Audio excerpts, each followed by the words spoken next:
Hi అండి అందరికీ. ఈరోజు మా ఇంట్లో నేను ఫిష్ ఫ్రై అయితే చేసుకున్నాను.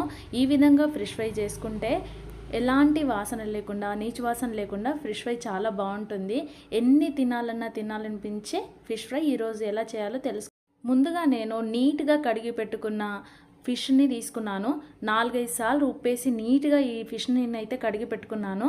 కడిగి పెట్టుకున్న తర్వాత ఒక పెద్ద ప్లేట్ తీసుకొని అందులో 1 స్పూను కారము, 1 స్పూను బియ్యం పిండి, 1 spoon ginger garlic paste, 1 spoon cornflour వేశాను.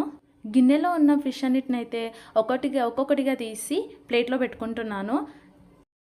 ప్లేట్లో ఉన్న ఫిష్ అన్నిటికీ ఉప్పు, కారం, పిండి, అల్లం వెల్లిగడ్డ అంతా మిక్స్ అయ్యేటట్టు బాగా కలుపుకున్నాను. తర్వాత ఒక గుడ్డు కొట్టి దాంట్లో కలిపేశాను. తర్వాత 1 స్పూన్ సాల్ట్ కలిపేసి బాగా మిక్స్ చేసుకున్నాను. కొద్దిసేపు అలాగే చేప ముక్కలన్నిటికీ కారం బాగా పట్టించి ఒక గంట పాటు సైడ్కి పెట్టేశాను. స్టవ్ పైన బాండి పెట్టి తగినంత ఆయిల్ వేసుకొని ఒక్కొక్క చేప ముక్కను ఆయిల్లో వదిలి వేపుకుంటున్నాను. ఒక్కొక్క చేప ముక్క బ్రౌన్ కలర్ వచ్చే వరకు బాగా వేగనివ్వాలి. ఇలా వేంపిన చేప ముక్కలు నీచు వాసన లేకుండా, స్మెల్ రాకుండా చాలా బాగుంటాయి. కోడిగుడ్డు వేయడం వల్ల అందులో ఉన్న నీచు వాసన రాకుండా ఉంటుంది. ఇలా కనుక చేపల ఫ్రై చేసి పెట్టామంటే తినని వాళ్ళు కూడా చాలా ఇష్టంగా లొట్టలు వేసుకొని తింటారు. మా ఇంట్లో మా పాపకైతే చేపల కూర అంటే అస్సలు ఇష్టం ఉండదు. చేపల ఫ్రై మాత్రమే ఇష్టము. మా ఆయన డ్యూటీ నుంచి వచ్చాడు కాబట్టి ఏదో ఒకటి చేయాలని ఆ రోజే చేపలు వస్తుందంటే చేపలు తీసుకున్నాము. చేపలు తీసుకొని కొన్ని కూర వండేసాను, కొన్ని ఇలా ఫ్రై చేశాను.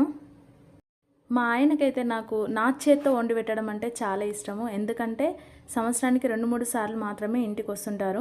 5 మంత్స్, 4 మంత్స్కి, 5 మంత్స్కి, 6 మంత్స్కి ఒకసారి వస్తుంటారు. కాబట్టి వాళ్ళు డ్యూటీలో మా ఇంటి వంటల్ని చాలా మిస్ అవుతుంటారు. కాబట్టి నాకైతే మా హస్బెండ్ కోసం ప్రత్యేకంగా చేయాలనిపించింది.